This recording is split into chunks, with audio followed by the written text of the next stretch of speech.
नमस्कार दोस्तों, जय हिंद, जय पूर्वांचल।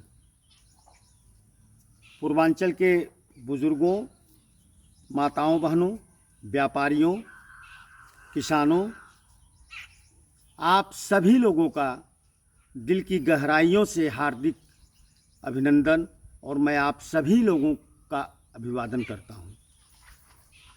दोस्तों, देश और दुनिया की खबरों से आप बेखबर नहीं हैं। इस डिजिटल युग में देश और दुनिया की सभी खबरें आप तक पहुंच रही हैं, लेकिन हम बात आपसे करेंगे पूर्वांचल की, यूपी के पूर्वांचल की बात करेंगे। और पिछले वीडियो में भी मैं आप लोगों से सिर्फ एक ही बात करता हूं कि पूर्वांचल का विकास कैसे होगा, पूर्वांचल का विकास क्यों नहीं हुआ, किन कारणों से नहीं हुआ, पूर्वांचल के युवाओं को, नौजवानों को रोजगार के लिए 75 सालों से पलायन क्यों करना पड़ रहा है। इस पर आप सभी को हमारे वीडियो को देखने के साथ आपको भी चिंतन करना होगा। ये आपका भी दायित्व बनता है, आपका भी कर्तव्य बनता है कि आखिरकार देश के पूर्वांचल आपके भाई के साथ, आपके पिता के साथ, आपके नातेदार रिश्तेदारों के साथ ऐसा क्यों हुआ। एक एक करके मैं एक एक पूर्वांचल का एक एक जो नौजवान है, मैं उससे यही आग्रह करूंगा कि मैं किसी भी तरीके से गुमराह करने का काम नहीं कर रहा हूं। मैं आपके हक और अधिकार की बात कर रहा हूं।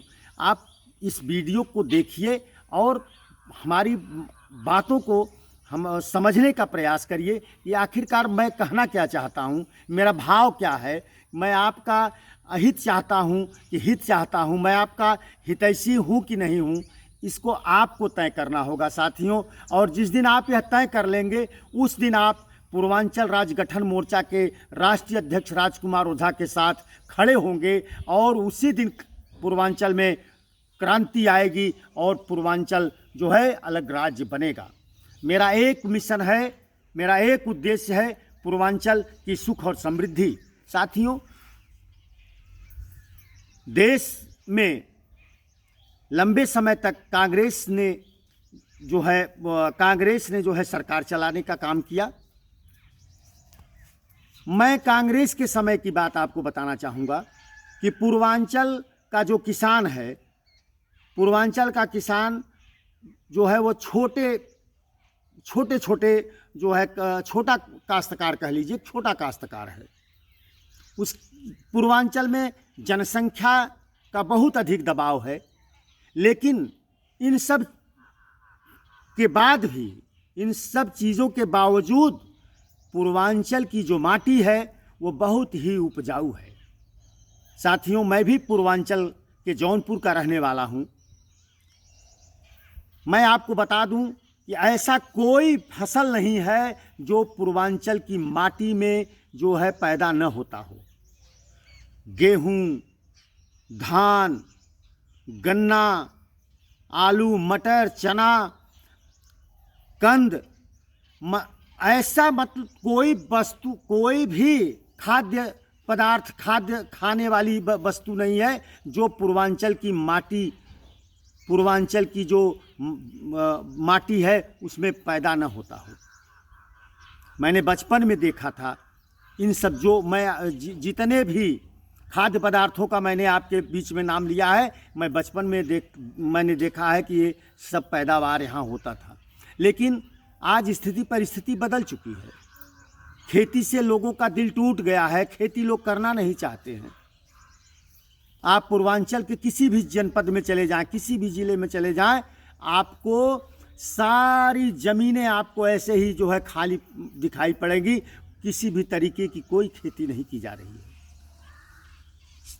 साथियों, किसानों के मजबूती के लिए पूर्वांचल के, खास करके छोटे जो काश्तकार पूर्वांचल के हैं, उनकी मजबूती के लिए सरकार ने किसी तरह का कोई उपाय नहीं किया, कोई व्यवस्था नहीं की। किसानों का दिल टूटा, किसानों के पास जो उनका प्रोडक्ट है, जो उन्होंने पैदा किया, उसको जो है बेचने का कोई मार्केट नहीं है। किसान अपने वस्तु को, अपने सामान को ले करके टहलता है, उसकी खरीदारी करने वालों की खरीदारी करने वाले लोग नहीं हैं।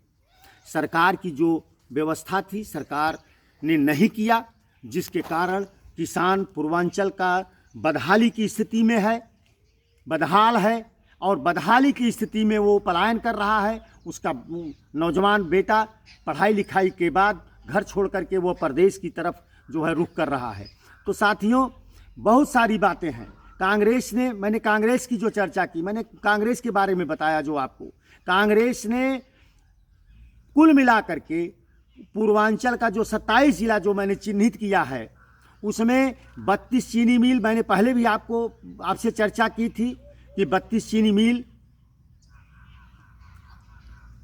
इसी तरह से चूंकि 32 चीनी मिल देने का जो उनका जो मकसद था, ये नहीं था कि पूर्वांचल का जो है वो, यहाँ पर गन्ना की बहुत ज़बरदस्त खेती होती थी।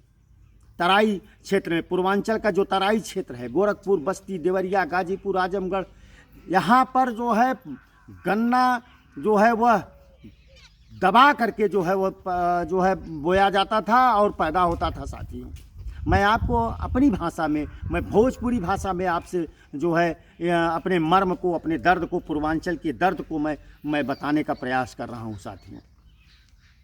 साथियों, देश और दुनिया की जो स्थिति है, इस डिजिटल युग में पूर्वांचल बहुत पीछे है। साथियों, पूर्वांचल सबसे निचले पायदान पर खड़ा आपको दिखाई पड़ेगा।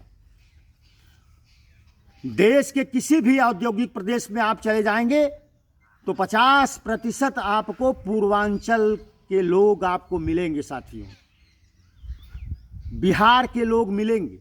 इसकी वजह क्या हो सकती है, आपको भी समझने की ज़रूरत है। इसकी एक वजह है कि पूर्वांचल की उपेक्षा की गई, पूर्वांचल का औद्योगिक विकास नहीं किया गया, पूर्वांचल को किसी भी क्षेत्र में आगे ले जाने का किसी ने प्रयास नहीं किया है। साथियों, चाहे वह कांग्रेस रही हो, भाजपा रही हो, चाहे वो सपा रही हो, चाहे बसपा रही हो, किसी ने भी पूर्वांचल के जो है विकास के बारे में कोई नीति नहीं बनाई।